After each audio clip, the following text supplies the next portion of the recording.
रोहनने थरथरत्या आवाजात विचारलं, आई मला ओळखलं नाही? आईने डोळे वर केले आणि त्या क्षणी तिचं संपूर्ण शरीर थरथरलं. दोघे एकमेकांना मिठी मारून रडू लागले. वर्षानुवर्षाची वेदना बाहेर पडत होती. आई म्हणाली, मी तुला दूर ठेवलं. मुलगा आईला ओळखत नव्हता, पण एका फोटोने ते सत्य उघडलं. एका मोठ्या शहरात एक यशस्वी श्रीमंत तरुण राहत होता. पैसा, बंगला, गाडी सगळं होतं, पण एक गोष्ट नव्हती, ती म्हणजे आई. त्याला वाटायचं माझी आई लहानपणीच मेली. पण एक दिवस त्याच्या ऑफिससमोर टेबलवर एक जुना फोटो आला आणि त्या फोटोने त्याचं संपूर्ण आयुष्य उलट करून टाकलं. त्या फोटोमध्ये होती एक वृद्ध आई, डोळ्यात पाणी आणि मागे लिहिलेले एक वाक्य, माझा मुलगा मला ओळखत नाही आहे. सुंदर मराठी कहाणी आहे, शेवटपर्यंत नक्की बघा. तर नमस्कार मित्रांनो, मी आहे संतोष कांबळे आणि आपण पाहतात SK टॉक मराठी. तर चला आपण व्हिडिओला सुरुवात करूया. पुण्यासारख्या गजबजलेल्या शहरात रोहन नावाचा एक तरुण राहत होता. रोहन खूप हुशार होता, मेहनती आणि यशस्वी होता. तो एका मोठ्या कंपनीत CEO होता. त्याच्याकडे बंगला, गाडी, पैसा सगळं होतं. पण त्याच्या आयुष्यात एक पोकळी होते, ती म्हणजे आईची. लहानपणीच त्याला सांगण्यात आलं होतं की तुझी आई मेली आहे. त्या दिवसापासून रोहनने आईबद्दल विचार करणं बंद केलं होतं. त्याने आयुष्यात फक्त एकच ध्येय ठेवलं, यशस्वी व्हायचं. रोहनला वाढवलं त्याच्या वडिलांनी. वडील खूप कडक स्वभावाचे होते. आईबद्दल कधीच बोलायचे नाही आणि रोहनही कधी विचारायचं नाही. हळूहळू वर्ष गेली. रोहन मोठा झाला, शिक्षण पूर्णच गेलं, नोकरी मिळाली आणि आज तो CEO बनला. एक दिवस ऑफिसमध्ये रोहन खूप व्यस्त होता. मीटिंग्स, कॉल्स, प्रेझेंटेशन सगळं चालू होतं. तेवढ्यात एक रिसेप्शनवरून कॉल आला.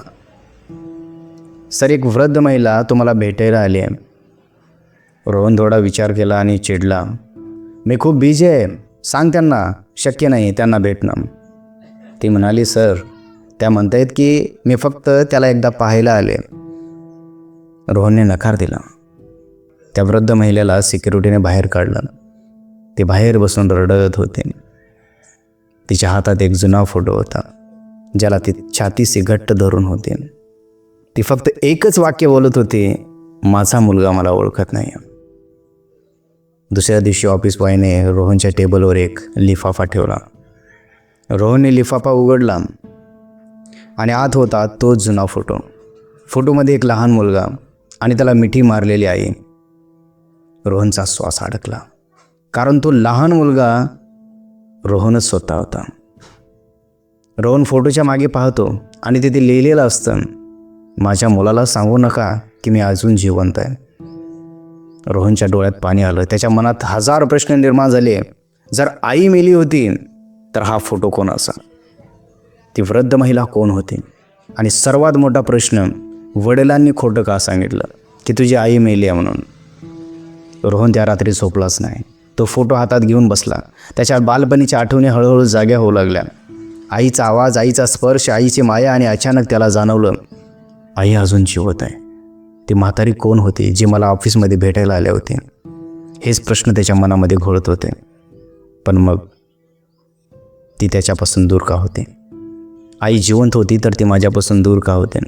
असे अनेक प्रश्न त्याला छळू लागले. आता रोहननं ठरवलं, तो त्या वृद्ध महिलेला शोधणार. पण ते अजून माहीत नव्हतं की त्या फोटोमागे एक असं सत्य लपलेलं आहे जे ऐकून त्याचं आयुष्य कायमचं बदलणार होतं. रोहन दुसऱ्या दिवशी ऑफिसमध्ये गेला, पण त्याचं मन कामात नव्हतं.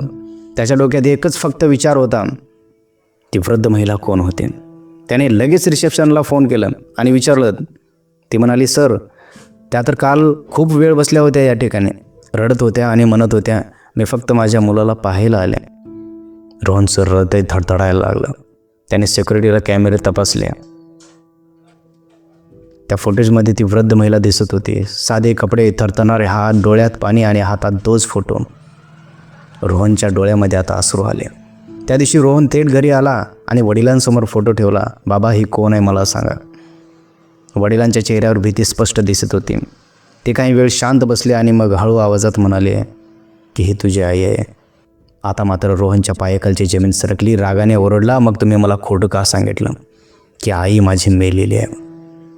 वडिलांच्या डोळ्यात पाणी आलं. ते म्हणाले, कारण मला भीती होती की तू मला सोडून जाशील. रोहन हादरला. आता काय पुढे सांगू लागले लहानपणी रोहन खूप आजारी पडला होता. घरात पैसे नव्हते. आईने स्वतःचे दागिने विकले, काम केलं, पण तरीही पैसे अपुरे पडले होते. तेव्हा आईने एक मोठा निर्णय घेतला. ती शहरात कामासाठी गेली, फक्त मुलाचं आयुष्य वाचवण्यासाठी. पण तिथे तिच्यावर अन्याय झाला. लोकांनी तिला चुकीचं समजलं. वडील म्हणाले, लोक काय म्हणतील या भीतीने मी तिला घरात येऊ नाही दिलं. रोहनच्या डोळ्यात अश्रू आले. त्याला जाणवलं आईने त्याच्यासाठी सगळं गमावलं आणि त्याला आईचं अस्तित्वच माहीत नव्हतं. रोहनने ठरवलं तो आईला शोधणार, पण कुठे शोधणार, कसं मिळणार, कसं त्या आईला भेटणार हा प्रश्न त्याच्यामध्ये उद्भवला होता. पण त्याला अजून माहीत नव्हतं की आई त्याच्यापासून दूर राहण्यामागे अजून एक मोठं कारण होतं. रोहन आईला शोधण्यासाठी बाहेर पडला. तो वृद्धाश्रम, मंदिर, रस्ते सगळीकडे शोधत होता. काही दिवसांनी त्याला एक वृद्धाश्रम सापडला. तिथे एका महिलेने सांगितलं, इथे एक आई आहे बरं का, ती रोज येते आणि मुलांचा फोटो हातात राहतो, पण ती खूप रडते हो त्या फोटोकडे पाहून. हे ऐकून रोहनचं हृदय थांबल्यासारखं झालं. तो आत गेला आणि एका कोपऱ्यात बसलेली ती वृद्ध महिला दिसली. ती फोटो पाहत म्हणत होती, माझा मुलगा खूप मोठा झाला असेल. आता मात्र रोहनच्या डोळ्यामध्ये पाणी आलं. तो तिच्यासमोर गेला, पण आईने त्याला ओळखलं नाही, कारण तिला वाटायचं तिचा मुलगा तिला कधीच स्वीकारणार नाही. रोहनने थरथरत्या आवाजात विचारलं, आई मला ओळखलं नाही. आईने डोळे वर केले आणि त्या क्षणी तिचं संपूर्ण शरीर थरथरलं. रोहन. दोघे एकमेकांना मिठी मारून रडू लागले. वर्षाची वेदना बाहेर पडत होती. आई म्हणाली, मी तुला दूर ठेवलं कारण मला वाटलं की तुझं आयुष्य खराब होईल. रोहन पूर्णपणे तुटून गेला होता आणि आईचं नातं त्याला पुन्हा जुळलं होतं. पण अजून एक सत्य बाकी होतं, जे ऐकून रोहन पूर्णपणे कोसळणार होता. आईने रोहनला सांगितलं की ती अनेक वर्षापासून आजारी होती. तिला माहीत होतं तिच्याकडे फार वेळ नाही. ती फक्त एकदाच मुलाला पाहायला आले होते. शेवटच्या वेळेस रोहनचं हृदय तुटलं. आई म्हणाली, बाळा मला तुझ्याकडून काहीच नको आहे, फक्त तू आनंदी राहा. त्या रात्री रोहन आईसोबत बसून खूप बोलला. पहिल्यांदाच त्याला आईची माया मिळाली. पण दुसऱ्या दिवशी सकाळी आई शांतपणे हे जग सोडून गेली होते. रोहन पूर्णपणे कोसळला. आईच्या वस्तूमध्ये त्याला एक पत्र सापडलं. त्यात लिहिलं होतं, माझा मुलगा मला ओळखत नाही, पण मी त्याला रोज ओळखते. रोहन रडू लागला. त्या दिवसापासून रोहनने ठरवलं तो प्रत्येक वृद्ध आईवडिलांची सेवा करणार, कारण त्याला आता कळलं होतं आईवडिलांचा त्याग आयुष्यभर फेडता येत नाही. तर ही कहाणी तुम्हाला कशी वाटली आम्हाला कमेंट बॉक्समध्ये नक्की सांगा. आणि हो, आईसाठी कमेंटमध्ये आई असं जरूर लिहा. आणि आमचे असेच व्हिडिओ पाहण्यासाठी आमच्या SK टॉक मराठीला सबस्क्राईब करा. तर चला आपण भेटूया आणखीन असेच नवीन व्हिडिओमध्ये.